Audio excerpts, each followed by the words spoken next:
A mensagem de hoje ela não tem nada a ver com sucesso no seu trabalho. A mensagem de hoje não tem nada a ver com a saúde do seu corpo. A mensagem de hoje não tem nada a ver com o seu sucesso financeiro. A mensagem de hoje não tem nada a ver com a restauração da comunhão da sua família. A mensagem de hoje ela é de grande relevância porque ela envolve o destino eterno de cada um de nós que estamos aqui. E para você entender a mensagem de hoje, eu preciso que você compreenda 5 coisas. Se você conseguir me acompanhar e entender estas 5 coisas, você vai ser ministrado sobrenaturalmente no término dessa mensagem.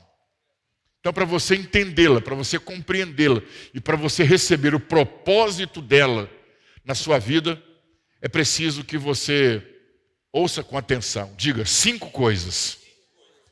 Então, para você entender e receber a mensagem de hoje, primeira coisa, você precisa crer que há um Deus Criador, você precisa crer que há um Deus soberano que ama a sua criação, o homem. Quantos podem crer nisso? Quantos podem crer que há um Deus Criador? Quantos podem crer que há um Deus soberano? Quantos podem crer que Ele ama a sua criação? A Bíblia não diz que Ele ama os mares, a Bíblia não diz que Ele ama as montanhas, que Ele ama as florestas, que Ele ama os animais. A Bíblia diz que Ele ama aqueles que foram feitos segundo a sua imagem e a sua semelhança. Se você não entender e não compreender isso, você vai ficar muito longe daquilo que essa mensagem vai trazer para o seu coração nessa noite. Segunda coisa, você precisa entender para você receber a ministração dessa mensagem no final dela. Que Ele nos deu liberdade, que Deus nos deu liberdade para escolher a vida que nós desejamos viver. Com Ele ou sem Ele. Eu não me impressiono muito com a decisão que as pessoas tomam na vida. Eu apenas sinto por elas. Também não sou muito de interferir nas decisões que as pessoas tomam na vida delas. Eu acredito que cada ser humano deve tomar a sua decisão. Sabe? Então, nós precisamos entender que Deus nos deu liberdade para escolher a vida que nós desejamos. Quando Ele estava ministrando ao seu povo de Israel para entrar na terra prometida, Ele levanta por meio de Moisés e diz: hoje o Senhor coloca diante de vocês a bênção e a maldição, a vida e a morte. Eu espero que vocês escolham a vida para que vocês vivam. Então não há nenhuma interferência, há apenas uma mostragem, apenas um aviso, mas não uma interferência. Eu coloco diante de você o que é bom e coloco diante de você o que vai estragar a sua vida. E agora você decide. Eu creio nesse Deus. Ele me dá liberdade de escolha. Quem está me entendendo? Diga, Ele me dá liberdade de escolha. Quem está entendendo, diga amém. Às vezes nós não entendemos isso. E queremos que as pessoas, apesar de conhecerem a verdade sobre os fatos, as questões, apesar de elas conhecerem as consequências da decisão que elas estão tomando, mesmo assim elas querem entrar por esse caminho. E o que você pode fazer? O que eu posso fazer? Eu não posso fazer nada. Seja um amigo meu, seja um filho meu, seja um membro da igreja, seja um pastor, seja quem for. Simplesmente, ele decidiu isso para a vida dele. Como estão me entendendo? Como diz os antigos, falta de avisar não foi. Falta de alertar não foi. De mostrar as consequências também não foi. Então, nós temos um Deus que nos deu liberdade para escolher a vida que nós desejamos viver. Ou estragar com ela, detonar com ela, acabar com ela, ser um vivo ser um morto-vivo, sabe? Estar vivo, mas não ter vida, que é o que muita gente escolhe. As pessoas estão vivas, mas não têm vida. Tem gente que escolhe esse caminho por causa das decisões que tomaram. E Deus não interferiu em nenhuma delas. Terceira coisa que você precisa entender para você receber a ministração que vamos fazer daqui a alguns minutos. Que Deus criou leis espirituais e morais. E essas leis que Deus criou, essas leis espirituais, essas leis morais que Deus criou, na verdade, é uma cerca. É uma cerca de proteção. É uma cerca para nos proteger do inimigo. Essas leis, esses princípios, não foram colocados por Deus ao nosso redor para nos amaldiçoar ou para nos condenar. As pessoas encaram os mandamentos como sendo algo que Deus estabeleceu para condenar, como sendo algo que Deus criou para nos amaldiçoar. Mas as leis e os princípios divinos não foram criados para nos amaldiçoar ou para nos condenar. Foram criados para nos proteger, para nos guardar do inimigo. Quando estão me entendendo, diga amém. Você pode crer nisso, sim ou não? Quarta coisa que você precisa entender para você receber a ministração que vamos fazer no final desta mensagem.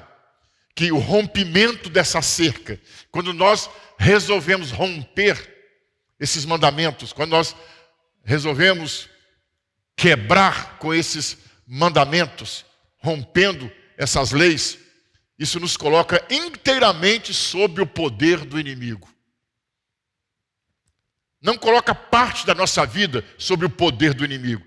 Você jamais vai conseguir ter parte da sua vida sob o governo de Deus e parte da sua vida sob o governo do inimigo. Não, ou você estará sob o governo de um, ou você estará sob o governo do outro. Quantos estão me entendendo? Diga amém. Não vai funcionar como a história daquele bêbado, né? O crente bêbado, eu chamo de a história do crente bêbado. O crente bêbado, lá do interior, pastor Tato, né? Ele foi para uma festa, disse que era uma festa junina ou julina, não sei, e ele tomou todas na festa. E quando ele volta para casa, tinha um riacho, ele tinha que passar naquele riacho. Quem é da roça entende o que eu vou falar, e tinha uma pinguela. Alguém sabe o que é uma pinguela? Não é um banguela, é uma pinguela. O que era uma pinguela? Era uma árvore comprida que eles cortavam, limpavam aquela parte da árvore e colocavam as travessadas. Então você tinha que passar assim na largura de um palmo, equilibrando em cima daquilo ali. E você atravessava aquele riacho, aquele ribeirão, né, onde eu morava lá no interior de Minas Gerais. Tinha muito disso. Em vez de fazer uma ponte, fazia uma pinguela, porque era uma coisa assim daqui e ali. Aí disse que o bêbado encheu a cara, e quando ele chegou para atravessar a pinguela, para chegar em casa, ele se lembrou. E agora? Como diz aí, eu pulei a cerca. Eu quebrei o mandamento. E se eu passar aqui, o diabo vai me jogar dentro desse ribeirão e vai me afogar. Aí ele disse que ele colocou um pé na pinguela, olhou para o céu e falou assim, Deus é bom. Deu aquela equilibrada de bêbado e olhou e falou assim, mas o diabo não é muito ruim não. E ele foi levando, Deus é bom, o diabo não é muito ruim, Deus é bom, o diabo não é muito ruim, Deus é bom, o diabo é muito ruim. Quando ele chegou do outro lado, ele olhou para trás e falou, Deus é bom, eu quero que o diabo vá para o quinto dos infernos. Então tem muita gente levando a vida nessa ilusão. Mas você é servo daquele que você obedece. Diga, eu sou servo daquele que eu obedeço. Quinto, para você receber a ministração que vamos fazer no final dessa mensagem, você precisa entender que podemos voltar a ser filhos na casa de Deus. Porque há muita gente que acredita que a sua vida é tão nojenta,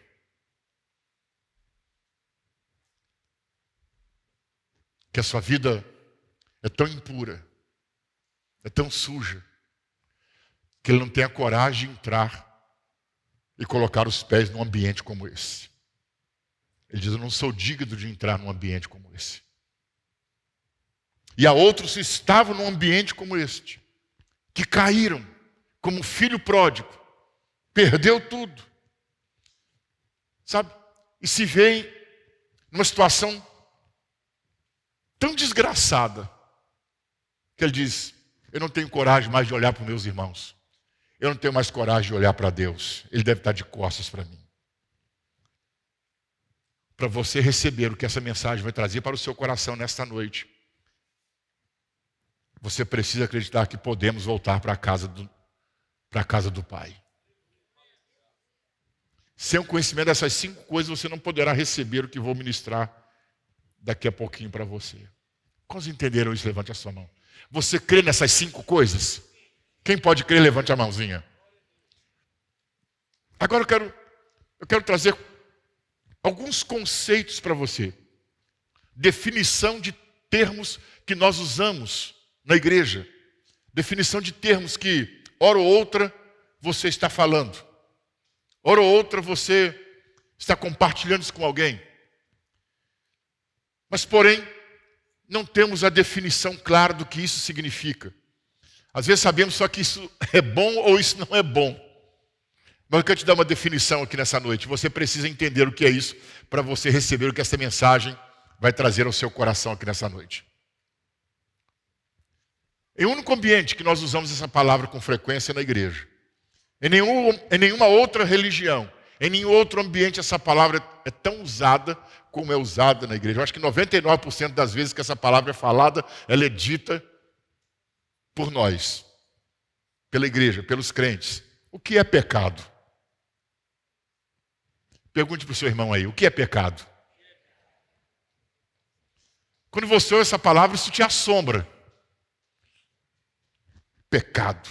Quando alguém fala assim, olha, fulano de tal pecou, parece que o mundo acabou. É ou não é? Ainda mais dependendo de quem é. Gera até uma frustração momentânea no nosso coração. Mas o que é pecado? Vamos definir o que é pecado. No Velho Testamento, a língua que foi escrita no Velho Testamento foi o hebraico. E lá pecado significa transgredir. O que é transgredir? É cometer um erro. Então, quando você encontrar a palavra pecado, alguém transgrediu, alguém cometeu um erro. E para você saber o que é certo e o que é errado, você precisa ter uma referência disso. As pessoas estão perdendo a referência de muitos princípios e valores da vida. O que é certo e o que é errado. Então, não sou eu quem crio essa referência. Não sou eu quem crio a minha própria lei. Não sou eu que digo o que é certo e o que é errado. Uns dias desses, eu estava assistindo um filme de faroeste. Eu, quando era criança, assistia muito filme de faroeste. Era o que mais tinha na televisão. E eu procurei lá nos canais eu queria assistir um filme de faroeste. Eu queria matar a saudade de um duelo. Trinity. Eu queria matar a saudade disso. Não é? E acabou que eu me deparei com um filme de faroeste bem atual. Não dos antigão, mas bem atual. E esse filme conta a história de um homem que era muito perverso. Né? Ele matava a sangue frio, ele, se olhasse para a cara de alguém e não gostasse, ele atirava. E esse cara acabou conhecendo uma mulher, se casou com ela, e vamos dizer assim, e se converteu. Foi morar num campo, construiu uma casa, começou a criar gado, cavalo, não é? E num dado momento ele teve uma confusão com um dos coronéis da terra. E esse pessoal foi lá e matou a esposa dele. E quando ele volta de uma venda que ele foi fazer de cavalos, ele encontra a esposa morta. Isso cria uma revolta muito grande dentro dele. E ele então, ele vende as terras dele, ele contrata um bando, e agora ele começa a procurar aqueles que tinham feito mal à família dele. E ele encontra, e ele os mata, e depois ele é enforcado pelo xerife da cidade.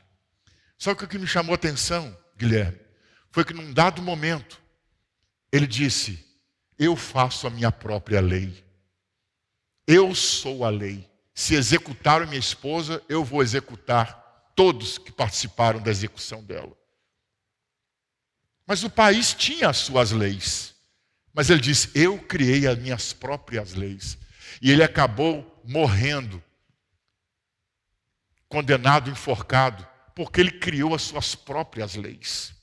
Porque ele achava que as leis estavam corrompidas pelos juízes, pelos magistrados, isso é coisa antiga. De juiz e magistrado ser corrompido, né? Realmente havia uma panela de corrupção a favor daquele grande fazendeiro. Ele diz, já que ninguém cumpre a lei, eu faço a minha lei. E há muitas pessoas, há muitos de nós, que nós criamos a nossa própria lei para guiar a nossa vida. Criamos os nossos próprios princípios para viver neles. Mas a nossa lei, os nossos princípios, a referência que nós estabelecemos para a nossa vida, eles não são perfeitos. A Bíblia diz que perfeita é a lei do Senhor. Ela é perfeita. Então, ela é a minha referência. Então, o que é que significa pecado? Significa transgredir um mandamento. Quem está me entendendo, diga amém. Então, todas as vezes que eu transgrido um mandamento, eu cometi um erro. Deu para os irmãos entender isso, sim ou não? Então, pecado é, no hebraico, transgredir, cometer um erro. E no grego? O grego era o idioma usado na época de Jesus. O Novo Testamento que você tem aí foi escrito no grego, né? E no grego significa o quê? No grego, pecado é transgredir. Mas no grego tem um peso a mais, porque ele diz, é cometer erros que levam a consequências graves. Então, transgressão no grego é cometer erros que levam a consequências graves. Existem erros que não trazem nenhum tipo de consequência para a gente, é ou não é? Coisas bobas, coisas pequenas, não é? Já existem outros erros que trazem uma consequência média, mas dá para você se virar, dá para você se sair bem daquela situação. Mas existem erros que são muito graves e você não consegue se livrar daquilo. Transgredir no grego é cometer erros que levam a consequências graves. São tão graves que tem muita gente que não consegue voltar mais depois disso. Quando estão me entendendo, diga amém. Então, em ambos os idiomas, tanto no grego quanto no hebraico, o significado é o mesmo. Diga comigo, violação da vontade de Deus. Então, o que é um pecado? É uma violação da vontade de Deus. Então, vamos lá. E o que é a vontade de Deus? Eu só estou começando a ministração. O que é a vontade de Deus? É o que Deus deseja para a sua vida, é o que Deus deseja para a nossa vida. Quando nós falamos em vontade de Deus, nós falamos de duas coisas. Primeiro, nós falamos de propósito. Qual é a vontade de Deus? Qual é o propósito de Deus para a sua vida? Esse é um sentido. E o outro sentido, qual é a vontade de Deus? O que é que Deus deseja para a sua vida? Olha o que Deus disse para Adão. Adão, não coma do fruto dessa árvore. Ele estava revelando a sua vontade. Era a sua vontade para o homem. Ele queria que o homem estivesse sempre com ele. Não coma, essa é a sua vontade. Eu espero que você escolha a vida para que você viva. Essa é a sua vontade. Quem está comigo aqui? Amém ou não amém? Agora, como Deus expressa a sua vontade? Como Deus expressa. Hoje a gente percebe tantos irmãos fazendo tanta coisa absurda em nome de Deus. Não, o Espírito Santo falou comigo. Você já ouviu isso? Mas quando você pega o que o Espírito Santo, suposto Espírito Santo, falou com ela, e você faz uma comparação com o que está escrito na Bíblia, você percebe que não tem nada de Espírito Santo. É a própria mente, consciência e vontade da pessoa que quer se esconder atrás de Deus. Tem muita gente na igreja que quer se esconder atrás de Deus. E usa o nome dele. Isso, no meu entendimento, é usar o nome do Senhor em vão. Diz que Deus disse alguma coisa, diz que Deus falou alguma coisa, diz que Deus orientou, diz que Deus mandou, mas Deus não mandou nada, é simplesmente a vontade da carne daquela pessoa. Ou ela está sendo enganada pelo coração dela, porque Jeremias diz que mais enganoso de qualquer outra coisa é o nosso coração. Ou então ele está sendo enganado pelo diabo. Quando estão comigo, diga amém. Então Deus expressa sua vontade, como? Por meio da sua palavra, que são seus mandamentos. Essa cerca que ele coloca ao nosso redor. E seus mandamentos são para o nosso bem. Por isso não são pesados. Diga aleluia. Deuteronômio capítulo 28, versículo 1. Quando o povo de Israel, a segunda geração com Josué, está se preparando para entrar na terra, eles vão levantar acampamento e eles vão entrar na terra. Projeta aí para nós. E eles vão entrar na terra prometida, Deuteronômio 28, 1. Há uma palavra-chave para eles. Olha o que diz. Moisés disse ao povo: se vocês derem atenção a tudo que o Senhor nosso Deus está dizendo, e e se obedecerem fielmente a todos os seus mandamentos que hoje estou lhes dando, Deus fará com que sejam mais poderosos do que qualquer outra nação do mundo.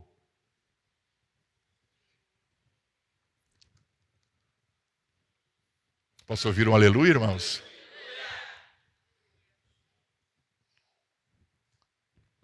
Deus expressou a sua vontade. E agora Moisés vem e diz: se vocês guardarem tudo que ele tem falado para vocês, obedecerem tudo que ele tem dito a vocês, vocês serão um povo poderoso nessa terra. Ou seja, ele estará cercando vocês. E o inimigo não poderá entrar. Então agora podemos começar a nossa mensagem de hoje. Acho que alguém olhou no relógio e diz aleluia. João capítulo 8, versículo 1. Vamos ler uma história. Eu gosto de história. Quem gosta de história? Eu gosto de história porque histórias a gente entende melhor, a gente grava melhor uma história. Eu sou capaz de contar para você, sei lá, talvez 75%, 80% das histórias da Bíblia, eu sou capaz de contá-la para vocês. E vamos ler uma então. Vamos lá? Depois todos foram para casa, mas Jesus foi para o Monte das Oliveiras. De madrugada ele voltou ao pátio do templo e o povo se reuniu em volta dele. Jesus estava sentado ensinando a todos. Aí alguns mestres da lei, diga mestre da lei, diga, e fariseus, levaram a Jesus uma mulher que tinha sido apanhada em adultério e a obrigaram a ficar de pé no meio de todos. Olha que vergonha. No meio de todos. Eles disseram: mestre, essa mulher foi apanhada no ato de adultério. De acordo com a lei que Moisés nos deu, as mulheres adúlteras devem ser mortas a pedradas. Mas o Senhor, o que é que diz sobre isso? Eles fizeram essa pergunta para conseguir uma prova contra Jesus, pois queriam acusá-lo. Mas ele se abaixou e começou a escrever no chão com o dedo. Como eles continuaram a fazer a mesma pergunta, Jesus endireitou o corpo e disse a eles: quem de vocês estiver sem pecado, que seja o primeiro a tirar uma pedra nessa mulher. Depois abaixou-se outra vez e continuou a escrever no chão. Quando ouviram isso, todos foram embora, um por um, começando pelos mais velhos. Ficaram só Jesus e a mulher, e ele continuou ali de pé. E ela continuou ali de pé. Então Jesus endireitou o corpo e disse: mulher, onde estão eles? Não ficou ninguém para condenar você? Ninguém, Senhor, respondeu ela. Jesus disse: pois eu também não condeno você. Vá e não peques mais. Diga aleluia. A história dessa mulher é interessante, porque ela coloca frente a frente o legalismo e a graça. Diga, o legalismo e a graça. Frente a frente, ela coloca o legalismo rígido dos fariseus. Eles omitiam a misericórdia, eles omitiam a justiça e a fé. Então eles estão tratando essa mulher com severidade. A lei diz isto, mas a lei também tem misericórdia. A lei diz isto, mas a lei também é justa. A lei diz isto, mas a lei também precisa ser aplicada em fé. E do outro lado está a graça, diga a graça. E a graça de Jesus, ela revela o amor de Deus para com o pecador. Qual a revelação do amor de Deus para o pecador? Perdão e salvação. Quantos entendem isso no texto que a gente leu? Os fariseus, que observavam de forma rígida a lei, diziam, ela tem que ser apedrejada. Essa é a lei. Não tem misericórdia, não tem justiça, não tem fé. Mas por outro lado nós temos, diga, a graça. E a graça revela o amor de Deus. A lei revela a condenação. Mas a graça revela o amor. Quando você me entender, digam amém. Na conversa que Jesus teve com Nicodemos, ele foi muito claro quando ele disse para Nicodemos: eu não vim para condenar o mundo. Eu não vim para julgar o mundo. Eu vim para salvar o mundo. Eu não vim para condenar, eu vim para salvar. Diga aleluia. Os fariseus eram um grupo religioso importante dentro do farisaísmo. Falamos muito deles também na igreja. Sim ou não, gente? Hora ou outra a gente está falando dos fariseus. E eles realmente eram um grupo religioso muito importante, muito relevante dentro do judaísmo, porque eles eram conhecidos pela observância rigorosa da lei. Eles eram extremamente rigorosos. Ainda existem muitos deles hoje, principalmente nos Estados Unidos existe essa classe de judeus, porque eles não podem comer comida, carne, né? Tem que tirar a vida, que é o sangue. Então, os abatedouros que abatem os animais que servem a eles nos açougues têm que seguir certas normas. Eles não comem a mesma carne que eu como, que você come, da forma como o animal foi morto. Eles tomam Coca-Cola, mas existem algumas substâncias na Coca-Cola que eles não bebem. Então, a Coca-Cola que é fabricada para eles, ela tem que seguir uma outra regra, tem que ter uma outra fórmula. Então, quando você chega no mercado, praticamente você tem essa prateleira aqui só para os judeus e essa outra aqui só para os gentios. Até hoje eles guardam isso. Então, era um grupo muito rigoroso na observância da lei. Agora, só que os fariseus do tempo de Jesus foram censurados por Jesus. Os encontros que eles tiveram, sabe, voava farpas para todo lado. Jesus dizia: vocês são raça de víboras, vocês são como um sepulcro caiado, vocês lavam o copo por fora e o prato, mas o interior de vocês está sujo. Então Jesus censurava os judeus, mas preste atenção nisso. Jesus não os censurava pela lei. Jesus não os censurava pelos mandamentos que eles pregavam. Jesus os censurava pela hipocrisia. Porque eles colocavam uma lei, eles queriam fazer cumprir uma lei sobre alguém, sendo que eles mesmos não a suportavam. Jesus diz: vocês colocam leis sobre as pessoas que vocês mesmos não são capazes de cumprir. Então Jesus os censurou pela hipocrisia. Então, quando eles têm esse encontro, sabe, Jesus pega exatamente nessa ferida. Quando ele diz: a lei diz que essa mulher, quando é pega em adultério, tem que ser apedrejada. E o Senhor o que diz? E qual foi a resposta de Jesus? Se algum de vocês está sem pecado, atire a primeira pedra. Isso quer dizer que eles pregavam a justiça, mas não eram justos. Eles pregavam a verdade, mas não eram verdadeiros. Eles falavam da fé, mas não exerciam a fé. Será que a igreja hoje também não está cheia dessa gente, não?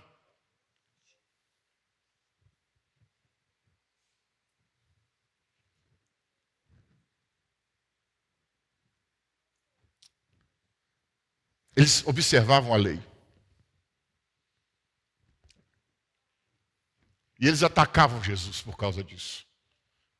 Você percebe o momento que eles falam, eles queriam pegar Jesus. Foi uma pegadinha que fizeram.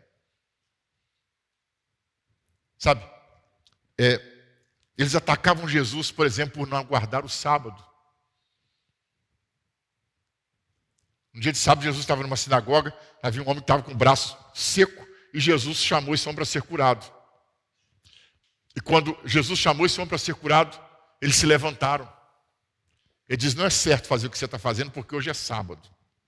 E no sábado não se faz nada. Aí Jesus olha para eles e fala assim, vocês são os hipócritas.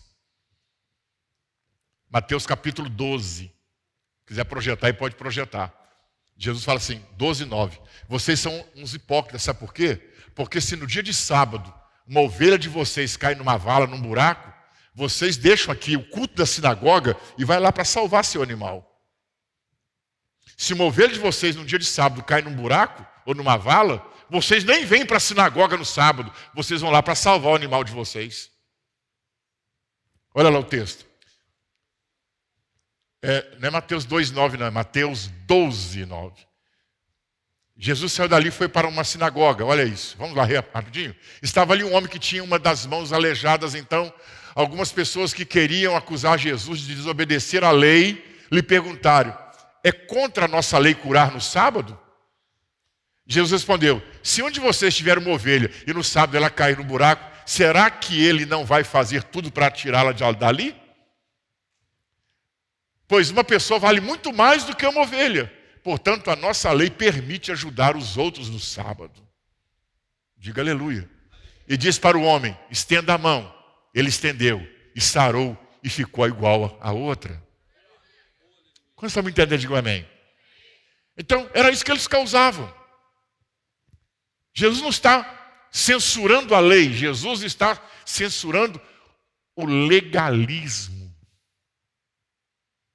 Quem está me entendendo?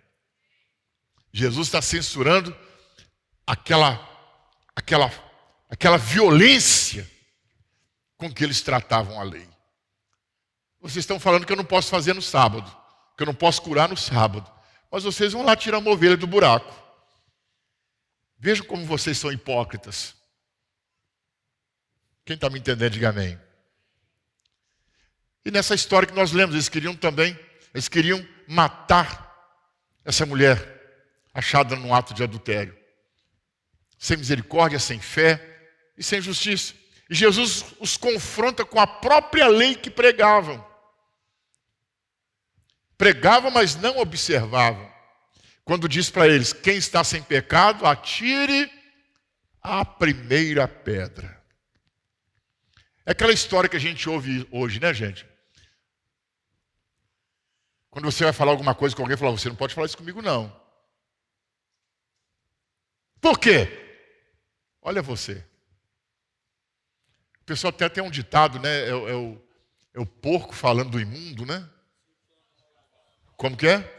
É o sujo falando do mal lavado. É essa história aí, é o sujo falando do mal lavado.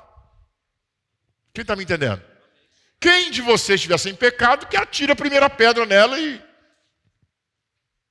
exerça aí o juízo de condenação. Quem está me entendendo, diga amém. O perdão para os legalistas é você fazer algo para merecê-lo. Isso é muito importante, já estamos caminhando para o final. O perdão para os legalistas é você fazer algo sem... Desculpa. O perdão para os legalistas é você fazer algo para merecê-lo. Ou seja, você precisa fazer alguma coisa para você merecer o perdão. Ou seja, apesar do arrependimento, você tinha que reparar o dano que você fez à pessoa. Aí você vai se lembrar do que significa a expressão olho por olho e dente por dente. O que isso significa? Significa se numa briga ou até de uma forma imprudente da minha parte, eu furasse o olho do pastor Tato, ele ficasse cego de um olho, eu teria que reparar esse olho dele. Óbvio que eu não tenho um outro olho para dar para ele. Mas sabe como que eu mostraria o arrependimento para ele me perdoar? Eu teria que arrancar o meu olho e ficar cego como ele. Se numa briga ou num incidente eu tocasse na boca dele e quebrasse um dos dentes, ou todos os dentes, ou sei lá quantos dentes quebrasse, eu tinha que reparar esse dano. Para me merecer o perdão, para me receber o perdão dele, não bastava dizer, Tato, me perdoa que eu quebrei seus dentes. Eu teria que dizer para ele, Tato, eu estou arrependido de ter quebrado seus dentes, olha aqui, ó, e quebraria os meus. Isso que é olho por olho e dente por dente. Então, quando havia esse tipo de reparação, então se liberava o perdão. Então, o perdão era por merecimento. E as pessoas se sentiam confiantes no seu merecimento, porque agora o Tato não podia mais me perseguir, o Tato não podia agora querer mais a minha caveira, porque eu já me arrependi e reparei, sofrendo de um dano semelhante àquele que eu causei a ele. Quem está comigo aqui, diga amém. Você está me entendendo? Esse é o legalismo. Era isso que esses fariseus pregavam, mas não praticavam. O perdão para os legalistas é você fazer algo para merecê-lo. E se o erro não fosse contra uma pessoa, mas fosse contra a santidade de Deus? Como então reparar isso? Quando havia uma violação de um mandamento. Você sabe que os 10 mandamentos são divididos em 2 partes. Quem sabe disso? De 1 a 5 é em relação a Deus. De 5 a 10 é no relacionamento interpessoal. Os 5 primeiros mandamentos são leis, são mandamentos dados para o nosso relacionamento perfeito com Deus. E os outros 5 é para nós termos um relacionamento saudável uns com os outros. Então, quando eu pecava contra o meu irmão, eu tinha que reparar isso, causando um dano semelhante a mim, aquilo que eu fiz a ele. Mas e quando? E quando eu violava um dos mandamentos que ofendia a santidade de Deus? Como que eu poderia receber o perdão? Então foi-se criado um ritual. Você teria que pegar um cordeiro e levava esse cordeiro até o sacerdote. Diante do sacerdote, você colocava a mão sobre a cabeça daquele cordeiro e naquele momento era feita uma transferência. A culpa que estava sobre você era transferida para aquele animal. Esse era o ritual. E quando acontecia essa transferência, esse animal era sacrificado, ele era morto e derramava o sangue, porque o sangue é quem remia o pecador. E quando o ritual terminava, aquela pessoa podia voltar para casa em paz com Deus.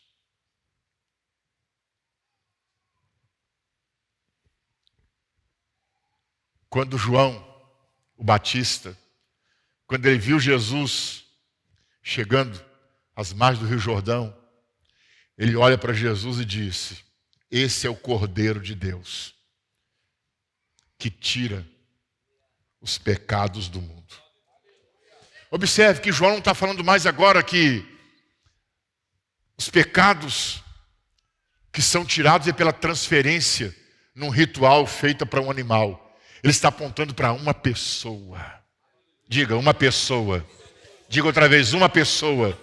Diga outra vez, uma pessoa. Esse é o Cordeiro de Deus. Primeiro, é o Cordeiro de Deus, não é o meu cordeiro. Na lei eu tinha que levar o meu cordeiro. Então era por merecimento. Eu estou fazendo algo para ser perdoado. Mas agora João Batista está dizendo: a partir de hoje você não vai receber o perdão por merecimento. Você vai receber o perdão por fé. Este é o Cordeiro de Deus que tira os pecados do mundo.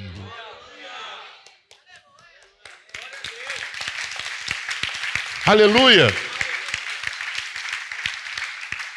Então, enquanto no legalismo o perdão é pelo merecimento, de alguma forma é preciso reparar a violação da vontade de Deus, sacrificando o animal, como eu já disse para vocês. A revelação da graça de Jesus é você crer que Ele é o Cordeiro de Deus. E como Cordeiro de Deus, ele reparou a sua ofensa à santidade de Deus. Quando na cruz o pecado de todos os homens veio sobre ele.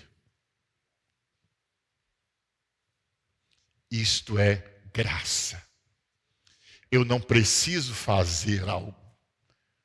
Eu preciso crer que alguém fez por mim. Não porque eu mereço, mas porque eu preciso. E essa mulher que foi apanhada num ato de adultério, ela experimentou isso. Jesus disse àquela mulher pecadora, e aqui a gente vai para o final agora. Jesus disse para ela, quando todos os acusadores, que já estavam com as pedras nas mãos, pronto para matá-la ali no meio de todos, e cumprir a lei, e eles seguirem a vida deles com a sensação do dever cumprido para casa. Entende? E Jesus disse para eles, se alguém está sem pecado, atire a primeira pedra. E um a um deles foi saindo. Não ficou nenhum. Jesus está de cabeça abaixo. E quando Jesus levanta a cabeça, as pessoas estão ali todas ao redor dele, e aquela mulher está em pé diante dele. E Jesus olha para ela e diz assim, cadê aqueles que estavam aqui te condenando? Só tinha as pedras no chão. Eles não te condenaram? E ela responde, não, não me condenaram. Preste atenção no que Jesus disse agora. Eu também. Eu não te condeno. Agora, vai e não peques mais. Vai e não viole outra vez esse mandamento. Porque se você for e você violar outra vez esse mandamento, isso pode acabar custando a sua vida.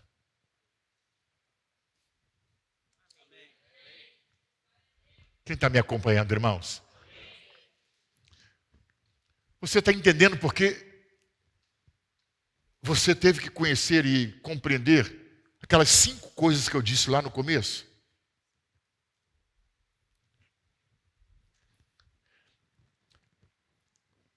E eu anotei aqui 3 perguntas para te fazer. Eu quero que você me responda, sim ou não. Também não quero que você fique constrangido. E se eu responder sim e for não? E se eu responder não e for sim? Não importa. Porque quando nós expressamos aquilo que nós achamos e entendemos, nós temos grandes chances, se estivermos errados, de sermos mudados. E se estivermos certos, de adquirirmos uma confiança maior naquilo que nós concordamos. Primeira pergunta. Custou alguma coisa para aquela mulher o perdão? Vamos lá, vem comigo. Custou alguma coisa para ela o perdão? Não. Ok. Segunda pergunta. Ela merecia? O que ela merecia? Ela merecia uma pedrada na cabeça. Ela merecia ser salva? Não.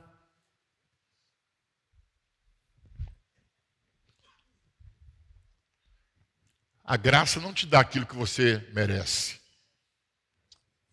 Ela te dá aquilo que você precisa. Terceira pergunta. Essa é mais interessante. Terceira pergunta. Jesus disse que uma vez perdoada, ela poderia continuar violando a vontade de Deus e que ninguém mais mexeria com ela, que ninguém mais a condenaria? Sim ou não? Jesus virou para ela e falou assim, olha filha, você está perdoada. Eu te salvei da condenação. Agora pode ir em paz. Continue a sua vida. Nenhum deles vai te molestar mais. Nenhum deles vai mexer com você. Porque eu perdoei você. E uma vez que você está perdoada, nunca mais haverá juízo de condenação, mesmo que você continue nessa vida. Jesus disse para ela: mas você que é fuçador de internet, gosta de ficar atrás de uns caras malucos, muitos deles estão ensinando para você hoje, para te levar para o inferno, que a graça nada mais é do que o perdão instantâneo. Que uma vez perdoado, você pode continuar errando, você pode continuar pecando, assim, não toda hora, mas de vez em quando. E isso não vai comprometer em nada a eternidade. Porque uma vez perdoado, não há mais juízo de condenação sobre a sua vida. Mas não é isso que Jesus diz para ela. Eu estou te perdoando. Agora vai e não peques mais, para que coisa pior não te aconteça. Não viole mais a vontade de Deus, para que coisa pior não te aconteça. E aqui a gente termina. Qual é o poder do perdão? Anote isso. Qual é o poder do perdão?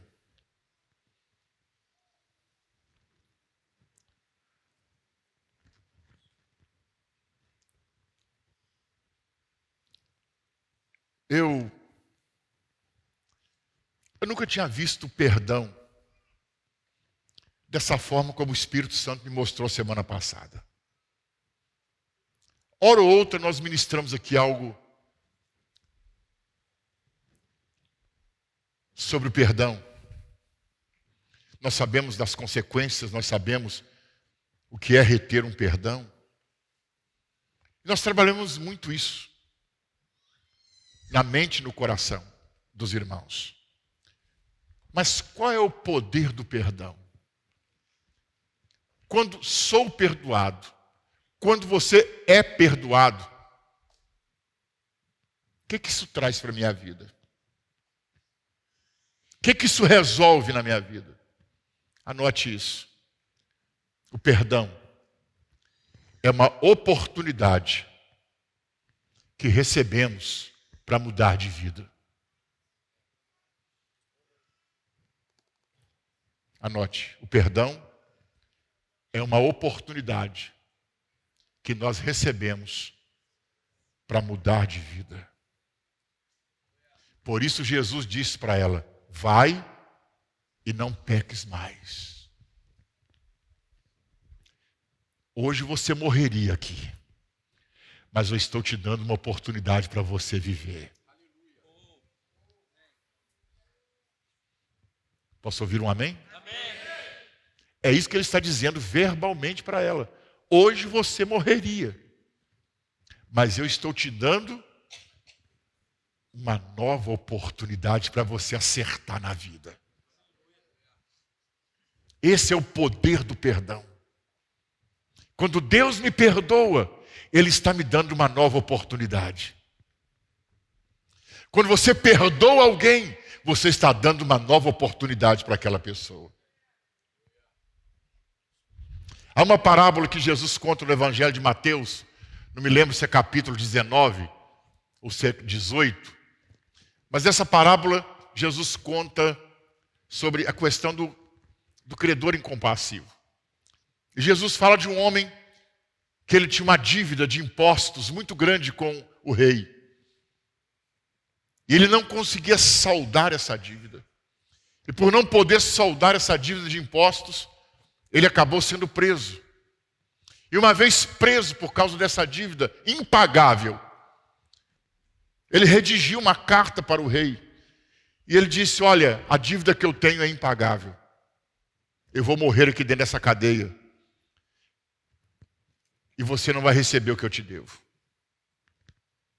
Eu tenho minha mulher, eu tenho meus filhos. Então ele, naquele documento, ele conseguiu tocar o coração do rei.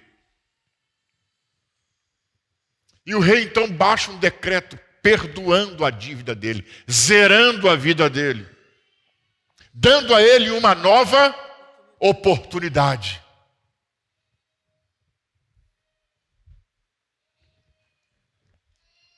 Para ele começar a vida outra vez. Para ele mudar a vida. Como estamos entendendo? Perdoar no âmbito pessoal é muito difícil. Porque a gente espera uma mudança imediata da pessoa. Nós esperamos uma mudança radical da pessoa. Eu até acredito, irmãos, que quando há perdão, sabe, as pessoas até entendem isso. Há uma sensibilidade, há uma consciência. E ela diz, eu vou mudar.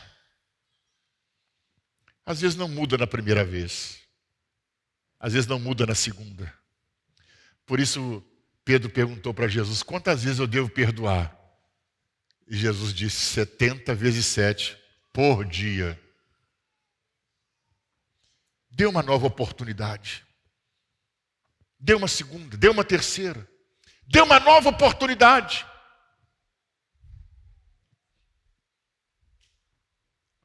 Esse é o poder do perdão, diga amém. É uma oportunidade que recebemos para mudar de vida. Você que está aqui nessa noite, você é resultado disso. Olha por onde caminhava a sua vida, olha por onde você estava indo.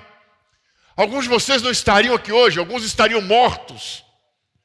Outros estariam dentro de um buraco escuro, sem vida, sem esperança, sem futuro nenhum. Mas quando você conheceu Jesus, você teve um encontro com o amor de Deus, você foi liberto do pecado e Ele te deu uma nova oportunidade. Agora não estrague essa oportunidade, tome essa oportunidade e coloque a sua vida no trilho.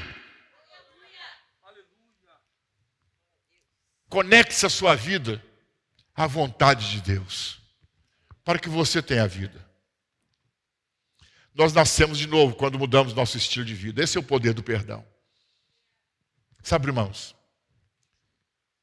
nós não compreendemos bem, nós não entendemos bem o porquê aquela multidão de pessoas seguia Jesus. As multidões seguiam Jesus. Isso incomodava os fariseus.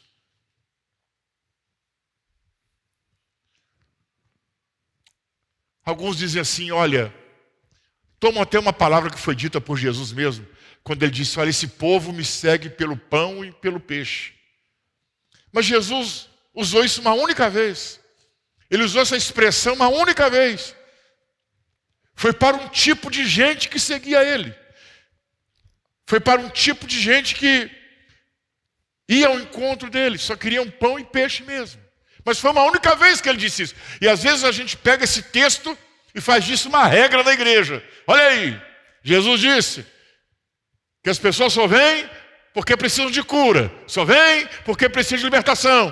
Quando recebe a cura, quando recebe a libertação, vão embora. É verdade, tem alguns que têm essa malandragem mesmo. Mas é a minoria. Porque a maioria está aqui. É a minoria. A maioria está aqui. Eu sempre olho para aqueles que ficam e não para aqueles que vão embora. Às vezes você se preocupa muito com aqueles que vão embora. Mas alegre-se com aqueles que ficam. Alegre-se com aqueles que permanecem. Há muita gente que já passou por essa casa aqui. Eu não me aborreço pela saída deles. Agora eu me alegro quando eu chego aqui todo domingo e olho para você. E olho para você, e olho para você, e olho para você, e olho para você, e olho para você, e olho para você, e olho para você. E aí quando eu vou me preparar, vou buscar uma direção de Deus, uma palavra de Deus, para ministrar aqui no domingo, eu vejo o seu rosto diante de mim. Eu vejo o seu rosto diante de mim quando eu estou orando, eu vejo o seu rosto diante de mim quando eu estou lendo a Bíblia, eu vejo o seu rosto diante de mim quando eu estou ali escrevendo, e que o Espírito Santo tem colocado no meu coração para ministrar, eu vejo você, eu não vejo quem foi, eu vejo quem está. Porque quem foi está dizendo, eu não preciso mais de você. Mas você que ficou está dizendo, eu preciso de você. Por isso que eu não me frustro. Mas poucos de nós entendemos por que aquelas multidões todas estavam com Jesus, seguiam Jesus, estavam com Ele. Por quê? A maioria deles não eram pela cura. A maioria deles não eram pela libertação. Não era por isso. Você vai entender por quê. Jesus uma vez olhou para as pessoas, para o povo de Israel, e disse para os seus discípulos, eles estão como ovelhas sem pastor. Jesus não disse que eles haviam se tornado bodes. Tem crente que gosta muito dessa expressão, irmão, é uma ovelha ou um bode? Não é? Não, Jesus disse, eles estão como uma ovelha que não tem pastor. Veja bem, Jesus não disse que eles trocaram a natureza deles.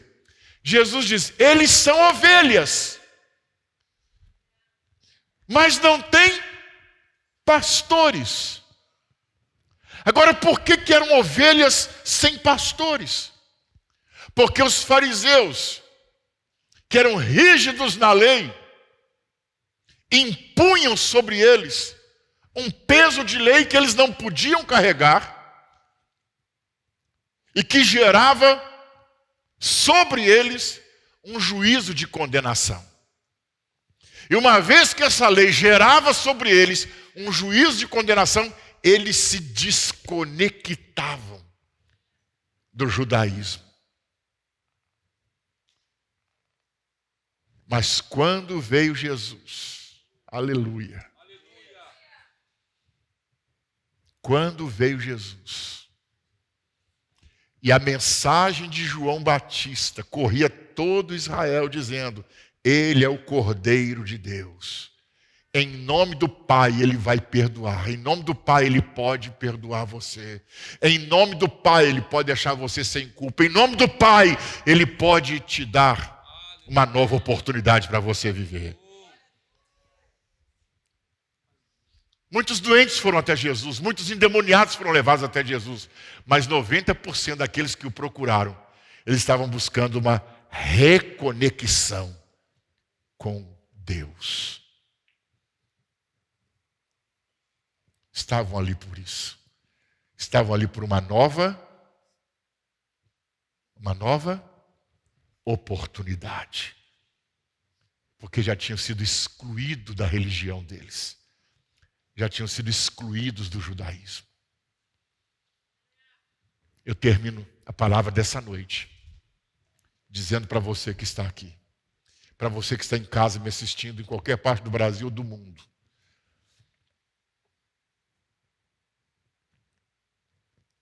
Hoje está uma porta. Hoje nós temos aqui uma porta aberta para você.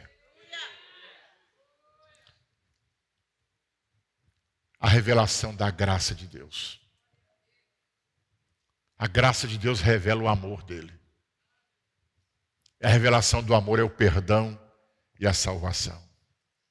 Ele pega você, ele limpa você, ele apaga todo o seu passado e diz, eu te dou uma nova oportunidade. Agora, não volta para lá não. Porque se você voltar, você vai sofrer de novo. E em algum momento isso pode custar até a sua vida. Irmãos, é com uma tristeza que algumas vezes, e não foi uma, nem duas, nem três vezes, durante estes anos nós estamos juntos aqui. Muitos irmãos aqui sabem disso. Quantos adolescentes e jovens que estavam aqui juntos, que se reuniam com a gente como igreja. Eu acho que por mais de meia dúzia de vezes, eu recebi a notícia de um jovem que foi baleado, de um jovem que foi morto, ou por uma gangue rival ou pela própria polícia, porque voltou a se envolver com drogas outra vez. Tiveram uma oportunidade para mudar de vida. para começar a vida. Viveram um tempo, mas depois resolveram. Tinham liberdade, escolheram. É como se essa mulher voltasse para a prática da prostituição. E mais tarde ela morresse por apedrejamento. Ela teve uma oportunidade.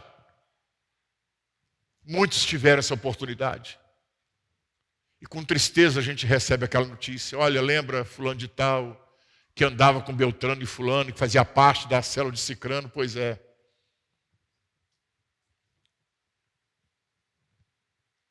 Mataram ele essa madrugada.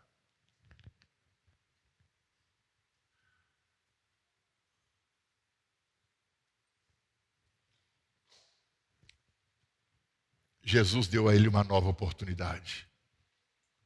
E há pessoas aqui nessa noite que Ele está dando uma nova oportunidade para você.